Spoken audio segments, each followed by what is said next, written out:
Thank you very much. Ladies and gentlemen, speaking of 5G security, there's a question that came up as a geopolitical issue in 2018, as we've already heard, and it caught wide attention immediately. We have seen increased efforts in network rollouts across the world, regulatory initiatives to provide for a more standardized and safe deployment of technology and national auctions. Without a doubt, 5G can be a game changer for the digital and technological ecosystems. Open RAN, which we will now have the honor to host, seemingly takes those opportunities to the next level, promising cost-effective, open, interoperable, and competitive technology. Open RAN gives the Central and Eastern European region an incredible opportunity to achieve everything at once. What projects support this process and how they can support building cybersecure 5G in our region, we will learn in a moment, as well as hear the answer to the question, how can the private sector lead this process? These questions will be answered by our next, absolutely most formidable panel, Open RAN, securing the future of 5G in the 3Cs region. While the speakers are being equipped with the microphone and the stage is being decorated, may I invite and present to you all the speakers, both those who will be here with us and those who will be here with us, albeit remotely. Mr. Ciaran, Professor of Practice in the Management of Public Organizations, Blavatnik School of Government, is the host. And now I'm delighted to welcome the panelists who are on the stage. Dr. Elżbieta Andrukiewicz, Head of Cybersecurity Department at the Polish National Institute of Telecommunications, Sławomir Pietrzyk, CEO and founder of IS Wireless, and Jacek Łęgiewicz, Public Affairs Director at Samsung. Also here with us, thanks to the marvels of communication, whether already 5G or not, I still don't know, Pearse O'Donoghue, Director of Future Networks at the European Commission, and Dr. Dan Massey, Director of Operate Through 5G at the US Department of Defense. And as you can see, ladies and gentlemen, our partner is Kryniczanka Naturalna Woda Mineralna, which is Polish for natural mineral water from Krynica. Thank you, dear partner. We're here with you. You will be certainly helping this panel. And may I now give the floor to all of you here in the studio and up there somewhere online. Thank you.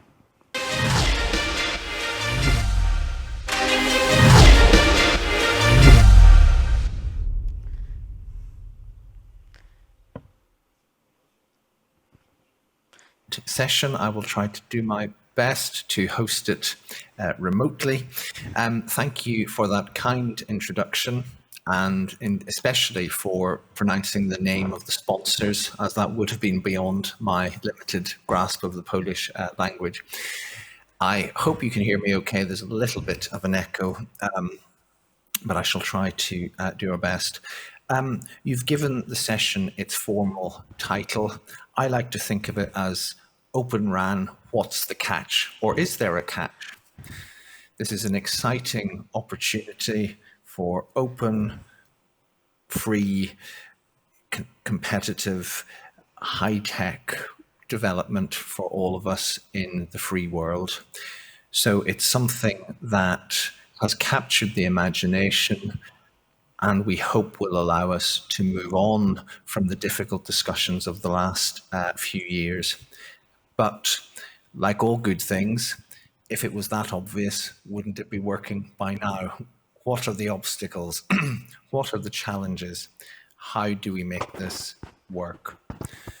So without further ado, I will ask the panelists a specific question, but just generally to reflect also on C as the opportunities and risks and barriers to the adoption of Open RAN. And if I may, I'll stay in the virtual world and start with Dr. Massey from the US Department of Defense. Very nice of you to be here.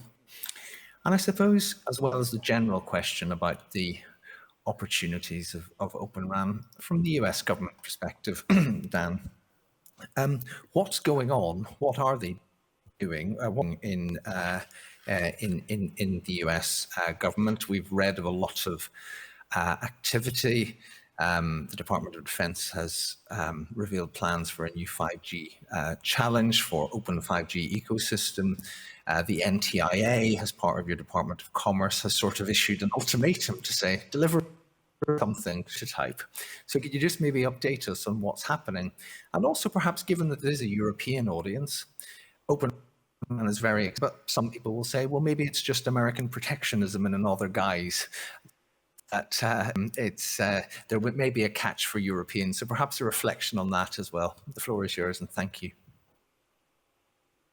And thank you for having me. It's an honor to be here. So on the U.S. side, we're very interested from a multiple agency perspective, Department of Defense, NTIA, as was just discussed, in promoting the concept of Open RAN. The interesting idea here is the ability to innovate and quote disambiguate or separate out the components of the RAN so that there can be more innovation and more choice. And so we've issued in conjunction with our partners in the Department of Commerce, we issued a letter of intent and some notice of interest where we've gathered a number of inputs from vendors, industry partners across the country and across the world to kind of understand what the feeling is toward Open RAN, and we're following that up with some funding and some other actions that are soon to be announced from the U.S. side, really trying to push that Open RAN boundary. As you point out, we're really looking to see, can we get to that Open RAN solution? I think everyone would agree, it's not quite there yet. It's still very much a developing concept, but we feel like it's come along quite well and that it's on the right track. And it's important to note that ultimately it won't be the US government or the EU or any government that determines whether Open RAN ultimately succeeds in the marketplace. That's going to be up to the industry vendors, the industry participants. And so what we want to do is just make sure there are as many opportunities as possible to explore that space and to see what can go forward. So that's really what we're pushing on, and that's some of the activities we're doing, is really looking at, what can we do to help advance industry interest in this direction. And that coincides with U.S. Department of Defense interest, where I sit, as well as we believe interest for governments around the world. Now, toward the question of, is this a U.S. dominated or an EU dominated or whatever we might say, that the beauty of the open approach, at least from our perspective, is that it allows all players to come in. Right now, the challenge with the current system is, as a large integrated system, it's very hard to come in as an innovative smaller player, an innovative new entrant into the radio access network or the RAN space. There's some great companies in there that currently provide those services, and we expect them to still continue doing that. But we'd like to open this up so that the clever new startup in Estonia, the clever new startup in Silicon Valley here in the US, the clever new startup in Warsaw has an ability to play in this space, as well as the major operator, whether that be in Warsaw or in Paris or in New York, has the ability to select from a range of vendors. So I certainly don't view it as an attempt, as a US-centric attempt. I view it as sort of an opening up of this key part of the technology so that anyone can play. And I would argue that right now, that does not exist without Open RAN, because the technological and the commercial barriers are so great that without an approach like Open RAN, it's difficult, if not impossible, for a new player to enter that market and make a meaningful dent. With Open RAN, I think we have a huge amount of potential out there. So that's sort of my main approach on that one, and I hope that reflects the U.S. position well. Happy to. So let me pass it back over to the moderator at that point. Well, thank you. Thank you very much, Dan. And just one quick follow-up question, if I may. You mentioned barriers to successful development of Open RAN, technological and economic. How confident are you that collectively we're on the right track to overcoming them? I'm I'm moderately confident. I'm not. It's not 100%. This is still very much an evolving a world. I think one of our biggest challenges is in terms of, well, I put our two biggest challenges, right? Our two biggest challenges are in terms of timing and in terms of security. I think in terms of timing, right, we have to move this forward relatively soon or we're going to miss the window.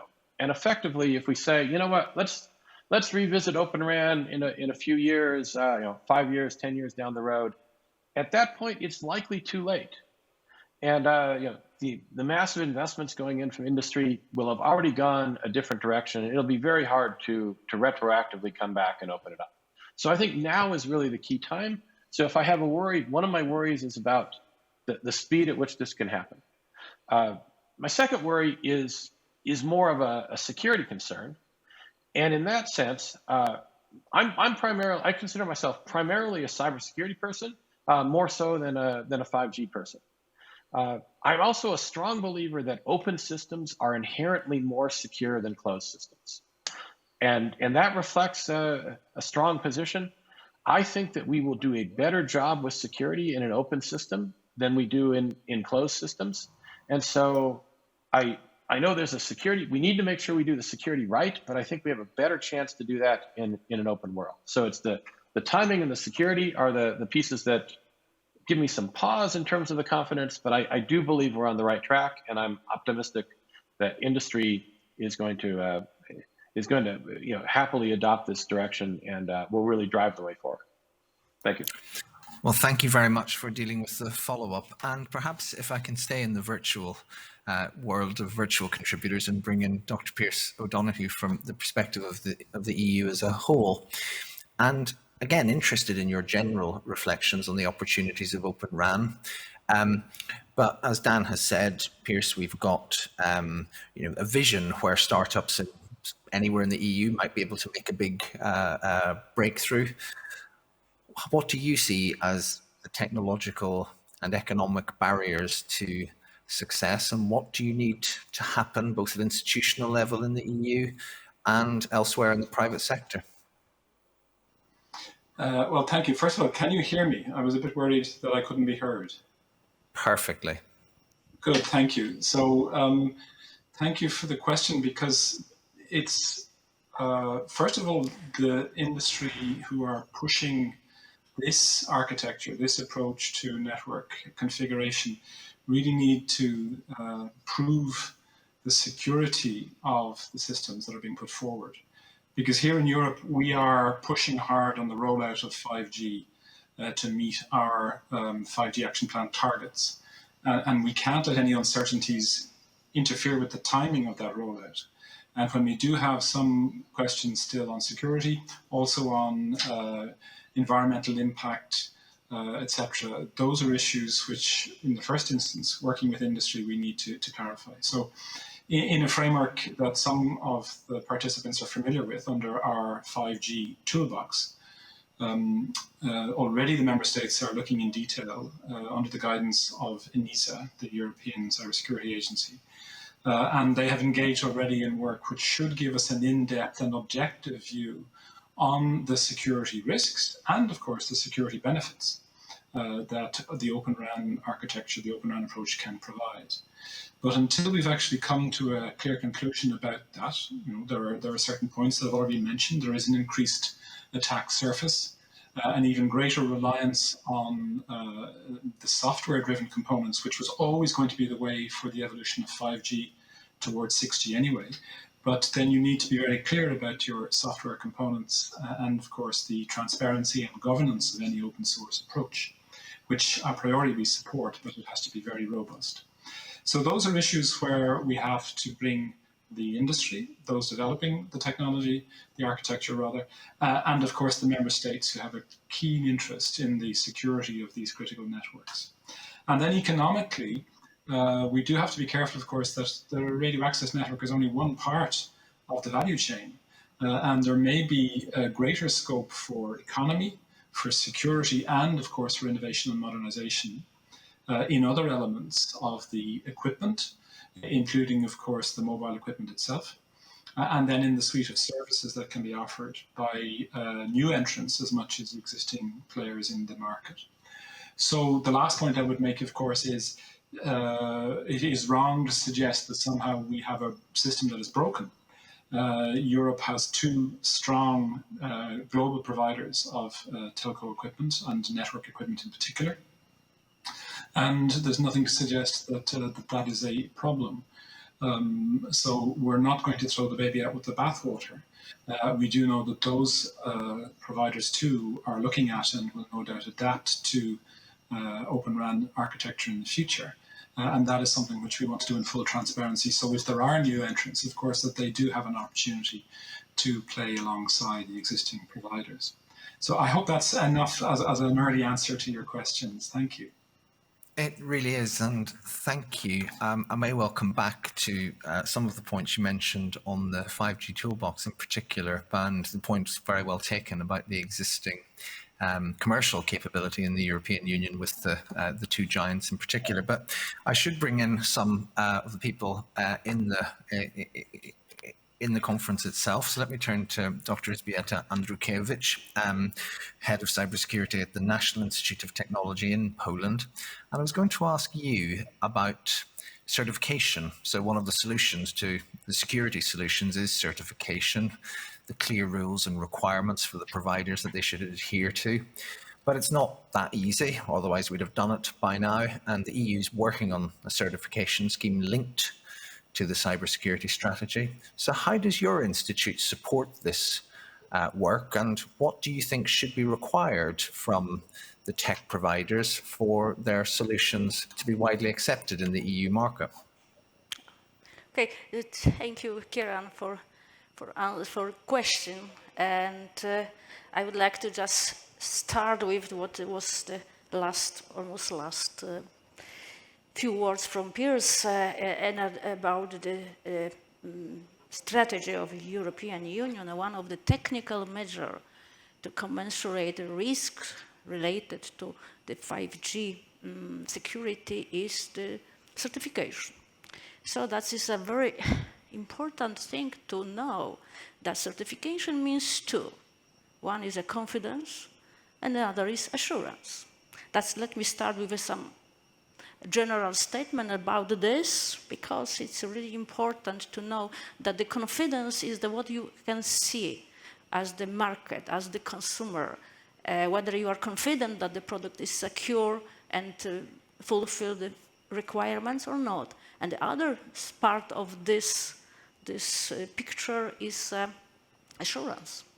So first, you would be confident and you would like to give a trust to the system of conformity assessment. And it is done in Europe and I believe in the whole world, to rely on the very well defined system of conformity assessment. It's related to harmonized standards all over the world. It's applicable in every country almost, so including obviously European Union countries. So that is the confidence. And the second is assurance. Assurance needs two actors. One actor is a developer to develop the product or service according to the security requirements which are sufficient and correctly implemented. And the third party, evaluator or then certifier, could confirm and validate that those requirements, security requirements, are implemented correctly and are sufficient to resist to the attacks on the defined level. In terms of technical standards and interoperability issue, Open RAN is absolutely the one key issue to build a good methodology for building a product.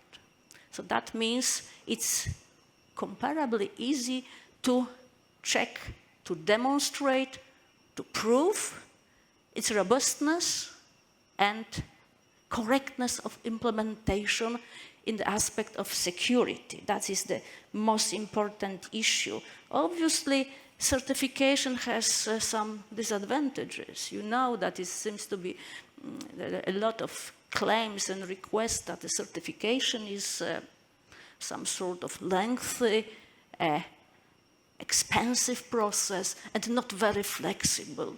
In a changing world, when you have the product or service which are changing constantly, then every security update should be probably recertified.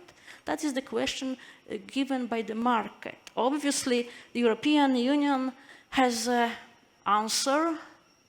We don't know whether it's a really efficient answer, but still we are trying to do something in terms of certification of 5G security. And that was initiative, which is a very, and our institute is National Institute of Telecommunications in Poland, is deeply involved in a recent activity of ENISA to build a candidate, a certification scheme, cybersecurity certification scheme candidate, which is obviously related to 5G and in particular to Open RAN. I would like to just probably give you some details, but I think that it could be done if the time allows us to do that. So definitely there is an initiative started in June this year by ENISA to build a candidate for cybersecurity certification for 5G. Thank you. If we have time, I'm sure there'll be a lot of interest in the detail of the work you're doing with ENISA, but I'm sure we can find other ways of promoting awareness of that too. But let's hear from the market. Let's hear from the entrepreneurs. Sławomir from IS Wireless. I mean, to quote Dan, startups in Eastern Europe should be able, according to this vision, to make real inroads into the market to help change the world and develop this free and powerful and open technology. So how does it feel to you? You're leading the 3Cs region challenge in Open RAN, but you have a market ruled by bigger players. So what obstacles are you facing and what are your plans? How are you getting on? Thank you. Thank you for this question. Thank you for having me here. Before answering this, I would like to pour a bit more of an optimism, because we are talking about obstacles, problems, whether our expectations are not too high, but I think that they may as well be too low. We all remember that in the early 80s, McKinsey advised AT&T not to enter the mobile phone market, and they predicted that there will be fewer than mobile phones by the year 2000.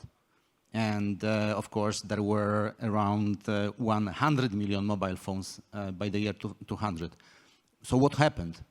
The predictions that were made at that time, they were very much linear. They were based on what people were used to, what they have seen till that time. While the change that appeared was completely a paradigm shift. And after such change, what you need to apply is more a law of accelerating returns, doubling the efficiency every year.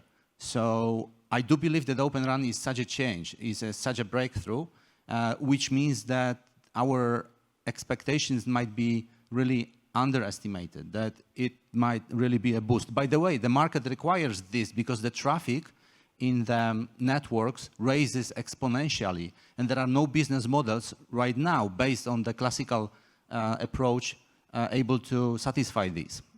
Now, getting back to the question about the big players, and I've been practicing martial arts for more than 30 years, and the common knowledge, the common practice is that it is not really important who is big, who is strong. What matters is the timing. What matters is the timing. It's the right time and the right place and the right spot. And I think that kind of touches our strategy on working with the big players, because many of them, they dream about entering this new market. So we, as a provider of the critical software functionality, because the actual functionality of the network is written in the software, is hidden in the software, not anymore in hardware, then we can be a kind of a missing link for those guys. For those that are already on this market and are the big players, they are very often, their work is often stretched over really large distances, and they have battlefields in many places, and not everything is their core assets. So the idea there is to find the core assets that they have and maybe work with them together. Maybe some of them just have great brands. And actually, I think that it will be kind of a prediction for some of the big telecom providers. If they don't change, if they don't open, they will be just the providers of brands, I think. Now, regarding the partners that we can collaborate with, which is also very important, in the 3Cs region, we do have plenty of institutions that are capable of, well, one thing, delivering software, cutting technology, cutting-edge software. That's one thing. That's also Polish speciality. But also, there are companies that are producing great hardware. There are institutions, research institutions, that can creatively come up with brilliant algorithms. Now, the vision that we have, and that's part of the 5G Made Together initiative that we started as IS Wireless, is to bring those companies together and to identify who can do what. And by doing so, we can be a great option, not only for the region, but also for our partners in the rest of the EU, where Open RAN is kind of a, I would say, void area right now. There are almost no end-to-end providers of such solutions. And to the US, by bringing diversity to what they already have. Because when you look closer, then the so-called pioneers of Open RAN, the Wave 1 vendors, they are very much similar to each other.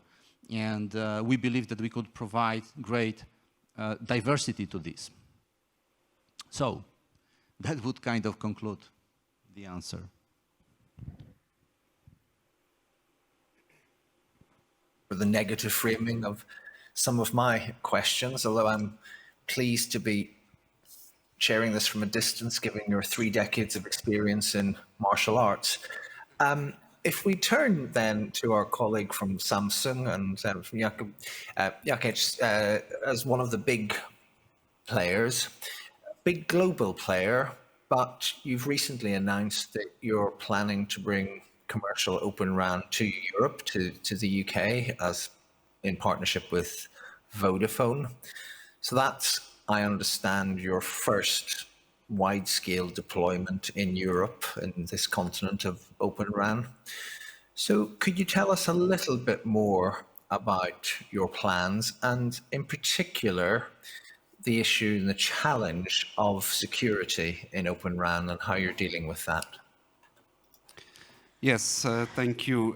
First, let me spend a couple of words on just reinforcing what Sławomir said before, because when I was listening to him, I recalled some concept of SOA, Services-Oriented Architecture, that was brought to the IT industry by IBM a decade ago, and we had been witnessing very similar discussions whether this open approach would be secure, would be efficient, would be really actually accommodated by the market. And when the Open Group started to implement create and implement certain standards, it went a very rapid way for first implementations. And today, this is just a common approach that is adopted in most of the IT projects. I believe we have very similarities here with the Open RAN approach, and I believe also that this creates great opportunities for open innovation, and open innovation is something that Samsung really believes in for years. And the recent project that we have been doing in UK that you mentioned, Ciaran, is, I believe, the most important example of our dedication also to the Open RAN collaboration with other players in the market. So the UK case is not only the first Open RAN implementation by Samsung, but as far as I understand, this is the first project globally that is commercial project, not a trial, but a commercial implementation of Open RAN technology, and it's already on a large scale. We have committed to deliver several hundred sites in UK, and this cooperation, this project is already being implemented as we speak. So we will all see how this develops, what the industry, not only Samsung, but what the industry can learn, and what are the numbers that will come back on efficiency, for example, or on any threats, because I am sure that this implementation as some new project that is really disturbing the status quo will be also tested by different attacks. So we will see also how not only how efficient it is, but also how secure. Coming back to your question, Ciaran, on how we secure the security, I would add that not only the technical aspects are important here, but also the general Samsung approach to cooperate with governments, with societies on the security topics. And here in Poland, when we speak right now, we have in place a very interesting framework of the cybersecurity collaboration established 2 years ago, according to which Samsung is not only partnering in providing information about threats that may occur to the devices, to the infrastructure, but we are also cooperating with government in the areas of education, of recommendations of the device's configuration, and many other aspects. And even yesterday we had here, we witnessed here very interesting comments, very positive comments from Mr. Kośla, the Director of Cybersecurity Department in the Prime Minister's Chancellery in Poland, that such approach by business is really bringing a lot of trust, and trust is something that we also need here when we speak about openness. Thank you. Thank you very much. Really interesting. And we've got just under 10 minutes left. And I wanted to pick up on this point about trust and just spend the last bit of time perhaps with Pearse and then Dan talking about this bigger picture. We know that a theme of this conference and the Open RAN initiative is around values. We're trying to, in my view, achieve a digital infrastructure that is more secure, more resilient from attacks, but it's also more reliable, the market's more stable. But at the same time, it's consistent with the values of free and open and liberal societies. So it's not part of a surveillance state, it's not easily compromised, but it's economically competitive as well. So I suppose 2 questions to Pearse and then Dan. First, is that the sort of characterization you would share of this initiative, or would you frame it in some other way? And secondly, how are we doing as we move towards the vision of technology that you want to see? Pearse. Well, thank you. Trust is very important, and often we have been looking at the market and the demand side and thinking about the problems of trust as a bottleneck to, say, take-up of cloud services in a very classic sense. But of course now, as member states and governments have realized the absolutely critical and essential nature of communications networks for all social and economic activity, they need to be able to trust these networks as well. Hence, we have to have processes in place, good governance, transparency, which allows us to ensure that the networks, while we do push for a market-led, and objective technology approach while we can have these assurances, which is what Elżbieta also referred to. So it is a question of making sure that we can underpin the developments of technology and not make perhaps some of the mistakes that were made inadvertently in previous generations of technological development. And I would just say, for example, to Sławomir that he's quite right, and he's quite right to challenge us if we're apparently negative. But of course, we are aware and actually helping to support, including in research funding and other innovation actions, much more disruptive technological innovations than just Open RAN. Open RAN is an architecture for technologies that are otherwise relatively mature. But when we look at how, with edge computing, swarm computing, the market for not just the provision of the services, but cloud and edge, and then of course the markets for equipment will be completely blown open. And some of the incumbents or some of the large players, if they do not fully adapt and embrace the innovative small companies who are actually leading the way in this, then they will suffer significantly. And we are very aware of that, and why smaller companies all over Europe are going to play a key role. And from day one, therefore, to cycle back to your question, we want security by design and transparency and trust to be there from the get-go, from the start of the design of these systems, of these architectures, and the implementation of the technologies. And if we get that right, and it will take the active and cooperative involvement of all of the players, all of the stakeholders, then we will have a massive opportunity for economic growth, for innovation and development, which is obviously what we all want as well. And that's the Holy Grail. That's where we need to take it. And the security issues that we are talking about are a way of ensuring that that is on track. Great, thank you. And Dan, do you have anything to add on to the big picture?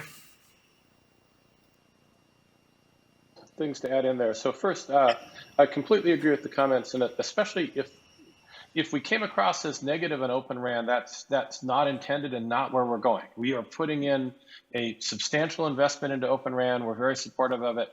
In terms of the confidence, are we 100% guaranteed we're going to get there? No, and I'm glad that's not the case, right? Because I think we always get in trouble when we say, oh, it's 100% guarantee and there's nothing more to be done.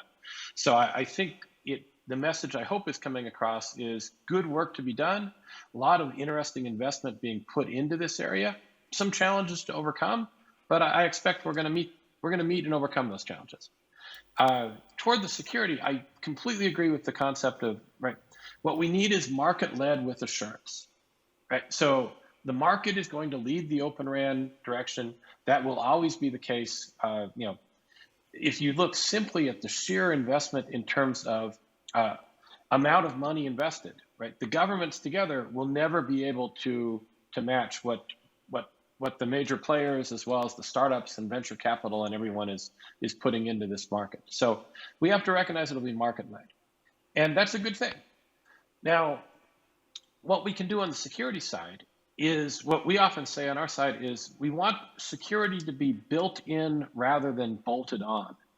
I think one of the mistakes we've made in the past in a number of technology sectors is we've been so excited by the great functionality, the great promise of the technology, that the technologies are rolled out only to then discover there's a security challenge.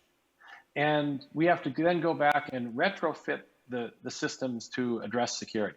Where I think the governments, the US, the EU, number of folks here at this conference have an important influence to play, is to make sure that we encourage the building in of the security at this point. And by the building in the security, I mean that trust and assurance, right? This is not in any way creating a surveillance system. This is not,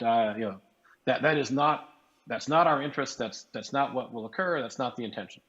What is the intention is to make sure that critical infrastructure on which we all depend will be available, will be reliable, so that in times of crisis, in times of normal operation, we can rely on the fact that our communications, that we all rely on are strong and reliable. And just look at this conference here. With I wish under different circumstances we could actually be there in person as in-person attendees. But we have great comms that enable myself and some of my fellow panelists to be here remotely. I'm sure many of you spend most of your day on video conferences, as I do. I rely on my devices. I want to make sure that continues to be the case, and I think we're on track with Open RAN. And my final comment is just in terms of the incumbent players, the big incumbent players. This is a positive for the incumbent players, at least in my opinion. My personal opinion is that the incumbent players benefit, as was mentioned by the other panelists, if we have this dynamic open environment and we see that grow. The way this fails for either an incumbent player or a government is if we lock it out and say we will limit things. That has never traditionally worked in the past. So I think this is a huge advantage for the incumbent players as well as for those new entrants. And so we're very excited about Open RAN, and I want to leave at least my comments on a very positive view of Open RAN. We're going to get there. We have challenges to overcome, but we're excited for the Open RAN position overall. Thank you. Well, thank you. That's great. And that's very optimistic. Let me give the final word to the room to Jacek from Samsung. Are you feeling confident as one of the established providers about this new vision? You've got about 30 seconds. Okay. Yes, okay. I would like to take opportunity to ladies first, and I would like to just emphasize that the long-term experience in both telecommunications and cybersecurity in National Institute of Telecommunications, we also run some pilots on cybersecurity evaluations for the radio equipment network, so that would be of your interest. But speaking about trust and confidence and assurance, I believe we have to think about some balance between this confidence, the need for development, need to implementation, good solution, but secure enough, so that some sort of evaluation and certification schemes should give adequate confidence, adequate assurance, and not imposing additional burdens on service providers and equipment providers. That is a very important thing, to accept the certification as a preventive control for security. Thank you. Thank you.